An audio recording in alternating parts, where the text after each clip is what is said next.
నమస్తే, welcome to our channel. నేను సౌజన్య.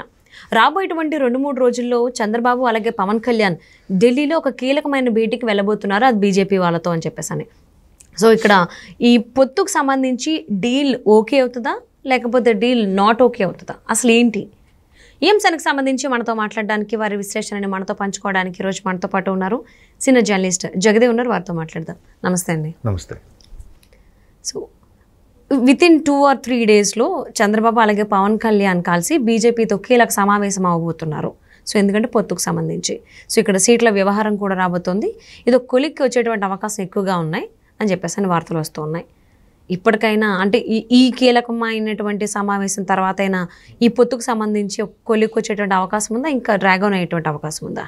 ఇంకా కొలిక్కి వచ్చేస్తుందండి. ఎందుకంటే రేపు మార్చి ఫస్ట్ వీక్ ఆర్ సెకండ్ వీక్లో నోటిఫికేషన్ రిలీజ్ చేస్తారు కాబట్టి, సో ఆ నోటిఫికేషన్కి అనుగుణంగానే ఇప్పుడు ఆల్రెడీ పొత్తు క్లారిటీ ఇవ్వాలి. ఏ స్థానాలు ఎవరికి కూడా ఒక క్లారిటీ వచ్చేయాలి. ఎందుకంటే ఇప్పటికే కేంద్ర మంత్రులు కూడా చాలామంది సర్వేలు కూడా చేస్తున్నారు. రీసెంట్గా రాజ్నాథ్ సింగ్ గారు కూడా వచ్చి ఒక సర్వే చేయించుకున్నారు. అంతకుముందు అమిత్ షా గారు కూడా సర్వే చేయించుకున్నారు. అంతకన్నా ముందు నరేంద్ర మోడీ గారు తెలంగాణ ఎన్నికలకు ముందు కూడా ఒక సర్వే చేయించుకున్న నేపథ్యంలో సో పొత్తులు క్లారిటీ రాబోతున్నాయి. ఇంకోటి ఏంటంటే పొత్తులకు సంబంధించి మధ్యలో పవన్ కళ్యాణ్ గారు కూడా బాగా నలిగిపోతున్నారు అని కూడా ఆయన నోటితో ఆయనే చెప్పారు. అంటే ఆయన ఎందుకంటే ఎప్పుడు ఎవరితో ఏ అవసరం ఉంటుందో తెలీదు, రాష్ట్ర ప్రయోజనాల కోసం నేను చాలా ఇబ్బంది పడుతున్నాను, ప్రభుత్వ వ్యతిరేక ఓటు చీలిపోకుండా ఉండడం కోసమే నేను ఈ పొత్తులు కూడా పెట్టుకోవాల్సి వస్తుంది, నాకు సీట్లు తక్కువ వచ్చినా కూడా నేను పొత్తు పెట్టుకుంటున్నాను, తర్వాత కేంద్రం నుంచి సయోధ్యక విషయంలో కూడా నేను మధ్యలో నిలబడాల్సి వస్తుంది, చాలామందితో చేవాట్లు తింటున్నాను కూడా అని చెప్తున్నారు. అంటే ఒక టీడీపీ జనసేన కూటమి వెళ్తే గెలిచేస్తాయి, డౌటే లేదు. అలాంటి సందర్భంలో మళ్ళీ ఈ వీలి పొత్తులకే కొంతమందికి సీట్లు రాలేదని కొంతమంది అలగడం, కొంతమంది రెబల్స్గా మారడం, ఇంకొంతమంది జెండాలు కాల్చేయడం జనసేన పార్టీకి సంబంధించి ఇట్లాంటివి జరుగుతున్న నేపథ్యంలో ఆయన చాలా ఇబ్బందులు పడుతున్నారు పవన్ కళ్యాణ్ గారు కూడా. సో అందుకని ఇంకా ఇప్పుడు మళ్ళీ బీజేపీ యాడ్ అయితే ఇంకా సీట్లు తగ్గిపోతాయనే బాధతో మాట్లాడుతున్నారు. కానీ బట్ అలా ఉండడం వల్ల ఖచ్చితంగా రాష్ట్ర ప్రయోజనాల కోసమే ఇదంతా అని కూడా చెప్పకని ప్రతిసార్లు అదే మాట చెప్తున్నారు.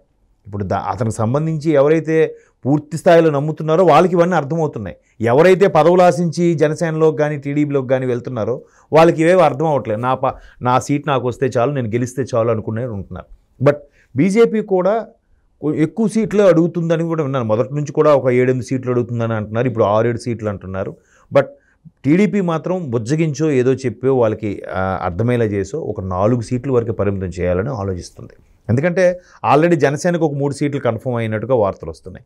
మరోవైపు వీళ్ళకి 4, 7 పోతే ఇంకా 18 సీట్లు టీడీపీకి ఉంటాయి 25లో. సో 18 సీట్లలో కూడా కొన్ని వైసీపీకి ఒక 2-3 వెళ్ళిపోయినా 15 సీట్లని టీడీపీ గెలుచుకుంటే ఆ బలం వేరుంటుంది కదా. ఆ బలం వేరుంటుంది. గట్టిగా ప్రశ్నించడానికి కానీ ఎంపీలు వచ్చిన తర్వాత రేపొద్దు మళ్ళీ రాజ్యసభలో కూడా ఇక్కడ వచ్చిన ఎమ్మెల్యే సీట్లు బట్టి రాజ్యసభలో కూడా కొన్ని ఎంపీ స్థానాలు వస్తాయి. ఆ బలం ఉన్నప్పుడు అప్పుడు ఎన్డీఏ కూటమిలో చేరాము, మేము గౌరవప్రదంగా ఉన్నామంటే బాగుంటుంది డబుల్ డిజిట్ వచ్చినప్పుడు. సో అందుకోసం టీడీపీ కూడా తాపత్రయపడుతుంది. అండ్ మోర్ ఓవర్ టీడీపీ కూడా బాగా మేనియా ఉంది కాబట్టి, టీడీపీ కూడా జనాలకు బాగా వెళ్తుంది కాబట్టి, ఇంకోటి ఆంధ్రప్రజలకి ఏకైక ప్రత్యామ్నాయం వైసీపీకి టీడీపీ కనిపిస్తుంది. జనసేనకు కనిపించట్లేదంటే జనసేనలో ఉన్న కార్యకర్తలే నమ్మలేదు పూర్తిగా. ఆయన అదే చెప్పారు పవన్ కళ్యాణ్ గారు. ఇప్పుడు అభిమానులు కూడా నన్ను పూర్తి స్థాయిలో నమ్మలేదు ముందు. మేబీ ఆయన వాళ్ళ నమ్మకాన్ని నేను సరిగ్గా దక్కించుకోలేకపోయాను కాబట్టి ఇప్పుడు నమ్మకం నిలబెట్టుకునే దిశగా ఉన్నాను. అందుకే పొత్తు, పైగా చంద్రబాబు గారు లాంటి సీనియర్ నాయకులతో పనిచేయడం నాకు అవసరం. అన్నీ అనుకున్నట్టు జరిగితే నెక్స్ట్ 2029కి ఈయనే సీఎం ఏమో, పవన్ కళ్యాణ్ గారు సీఎం ఎవరు చెప్పగలరు. సో కాబట్టి జాగ్రత్తగా ఆచితూచి వెళ్ళాలి అనే ఉద్దేశంలో ఉన్నారు. మరోవైపు రేపు మళ్ళీ పవన్ కళ్యాణ్ గారు చంద్రబాబు గారు అక్కడికి వెళ్తే బీజేపీ కూడా అసెంబ్లీ స్థానాల మీద ఎక్కువ కాన్సన్ట్రేట్ చేయట్లేదు. కేవలం రేపు పొద్దున ఎన్డీఏలో భాగస్వామ్యంగా ఉన్న టీడీపీ జనసేనకి రాష్ట్రంలో కూడా భాగస్వామ్యం ఉండాలనే ఉద్దేశం. అండ్ మోర్ ఓవర్ సౌత్లో వాళ్ళ బలగం పెంచుకోవాలనే ఆలోచనతో బీజేపీ ఉంది. ఇంకొక పెద్ద ఇదేంటంటే నరేంద్ర మోడీ గారు రీసెంట్గా పార్లమెంట్ సాక్షిగా ఒక స్టేట్మెంట్ కూడా ఇచ్చారు. ఈసారి ఎన్డీఏ కూటమి 400 పైచిలుకు సీట్లు తెచ్చుకుంటుందని, బీజేపీయే తెచ్చుకుంటుందని. బీజేపీ నథింగ్ బట్ ఎన్డీఏ కూటమని. బీజేపీకి అన్ని సీట్లు రాకపోవచ్చు, బట్ ఎన్డీఏ భాగస్వామ్యం పార్టీలన్నీ కలిస్తే ఖచ్చితంగా 350 నుంచి 380 వరకు వస్తాయని నేను అనుకుంటున్నాను. 400 కాకపోయినా చాలు వాళ్ళకి. మ్యాజిక్ ఫిగర్ ఎప్పుడో దాటేశారు వాళ్ళు బీజేపీ వాళ్ళు. సో అలా తెచ్చుకొని పైగా మూడోసారి కాబట్టి కొంచెం భయం ఉంటుంది. థర్డ్ టైము అంటే ప్రజల్లో వ్యతిరేకత ఉందా, రిజెక్ట్ చేస్తారా అన్న భయంతో బీజేపీ కూడా బాగా కసరత్తులు చేసి మరలా పాత మిత్రులందరినీ కలుపుకుపోయి ఈసారి ఎలాగైనా ఆ సౌత్లో కూడా పాగా వేస్తూనే సీట్ల సంఖ్య పెంచుకోవాలని బీజేపీ ఆలోచన చేస్తుంది. ఓకే. సో అంటే ఎవరికి నిజంగా చెప్పాలంటే రాబోయేటువంటి ఎన్నికల్లో గెలుపొందాలని చెప్పేసి ఎవరి ప్లాన్స్ వాళ్ళకు ఉన్నాయి. సో అది టీడీపీ, జనసేన కావచ్చు, బీజేపీ కావచ్చు. బట్ ఇప్పుడు పొత్తుకు సంబంధించి కనుక చూసుకున్నట్లయితే టీడీపీ చెప్పినట్టుగా అంటే చంద్రబాబు చెప్పినట్లుగా బీజేపీ పెద్దలు ఒప్పుకునేటువంటి అవకాశం ఉందా? ఎందుకంటే బీజేపీ వాళ్ళు 6 నుంచి 7 స్థానాలు అడుగుతున్నారు అని. బట్ చంద్రబాబు గారేమో ఒక 4 స్థానాలకి ఫిక్స్ అయ్యారు అన్నట్టుగా వార్తలు వస్తున్నాయి. మరి ఈ ప్రపోజల్ బీజేపీ పెద్దలకి ఓకే అవ్వచ్చా, ఒప్పుకుంటారా? అవ్వచ్చు కాదు, అవ్వాలి కూడా. ఎందుకు అవ్వాలని అంటే ఇక్కడ టీడీపీ బాగా పుంజుకున్న నేపథ్యంలో బీజేపీకి రేపు పొద్దున సెంట్రల్లో కూడా సపోర్ట్ అంటే మ్యూచువల్ అండర్స్టాండింగ్ అండి, ఏం లేదు. ఎన్డీఏలో భాగస్వామ్యం కాబట్టి టీడీపీ అవసరం బీజేపీకి అంత ఉందో బీజేపీ అవసరం టీడీపీకి కూడా ఉంది. రేపు వచ్చిన గవర్నమెంట్ వచ్చాక సెంట్రల్ నుంచి ఏ నిధులు ఏం కావాలన్నా కూడా అవసరం ఉంది. ఎప్పుడు బీజేపీ వస్తే, ఒకవేళ బీజేపీ రాలేదనుకోండి అప్పుడు కాంగ్రెస్తో కూడా పొత్తుగా ఫేవర్గానే ఉన్నారు తప్ప న్యూట్రల్గానే ఉన్నారు తప్ప యాంటీ అవ్వలేదు టీడీపీ ఎక్కడ. ఎందుకు 2018 తెలంగాణ ఎన్నికల్లో కాంగ్రెస్తో కలిపి టీడీపీ పోటీ చేసింది కాబట్టి. ఆ తర్వాత నుంచి ఎక్కడ వైరం ఏం లేదు, న్యూట్రల్గా ఉన్నారు. కాబట్టి టీడీపీ అవసరమే బీజేపీకి ఉంది, బీజేపీ అవసరం టీడీపీకి అంత లేకపోవచ్చు. ఇంకొంతమంది విశ్లేషకుల అభిప్రాయం ఏంటంటే ఒకవేళ బీజేపీతో టీడీపీ కలిస్తే, టీడీపీ జనసేన కూటమి కలిస్తే ఓటింగ్ పర్సెంటేజ్ ఇంకా 1 or 2% తగ్గొచ్చు అంట. ఎందుకు? బీజేపీ కూడా రాష్ట్రానికి చేసింది ఏం లేదుగా, అన్యాయమే చేసినట్టేగా. కాంగ్రెస్ విడగొట్టి అన్యాయం చేసింది, బీజేపీ ఏం చేసింది? కొన్ని స్పెషల్ స్టాటస్ ఇచ్చిందా, స్పెషల్ ప్యాకేజీలు ఇచ్చిందా, ఒక రాష్ట్రానికి ప్రాజెక్ట్ ఇప్పించిందా? ఏమీ లేదు. ఎవరైనా మాట్లాడుతున్నా సైలెంట్గా ఊరుకుంటున్నారు వాళ్ళు. ఉత్తరాది రాష్ట్రాలకు చేయాల్సినవన్నీ చేస్తూనే ఉన్నారు. మరి అది వ్యతిరేకత కదా బీజేపీకి. సో అలాంటప్పుడు ఇంకా టీడీపీ జనసేన కూటమికి ఇంకో 2% తగ్గుతుంది.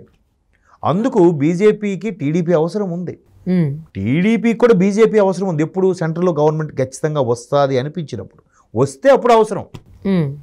మన రాష్ట్రానికి సంబంధించిన ఫండ్స్ కానీ, నిధులు కానీ, ప్రాజెక్టులు కానీ ఏ విషయంలో ఉన్నాడు. అందుకు టీడీపీ కూడా ఆచితూచి అడుగులేస్తుంది. ఖచ్చితంగా టీడీపీ పెట్టిన ప్రపోజల్కి బీజేపీ ఒప్పుకుంటుంది, ఒప్పుకుని తీరాలి.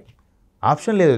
తెలంగాణలో ఉన్నంత ఉధృతంగా బీజేపీ ఆంధ్రాలో లేదు, తెలంగాణలోనే లేదు. థర్డ్ ప్లేస్కి వెళ్ళిపోయింది ఇవాళ రేపు కదా. మరి ఇంకా ఆంధ్రాలో ఏముంటుంది?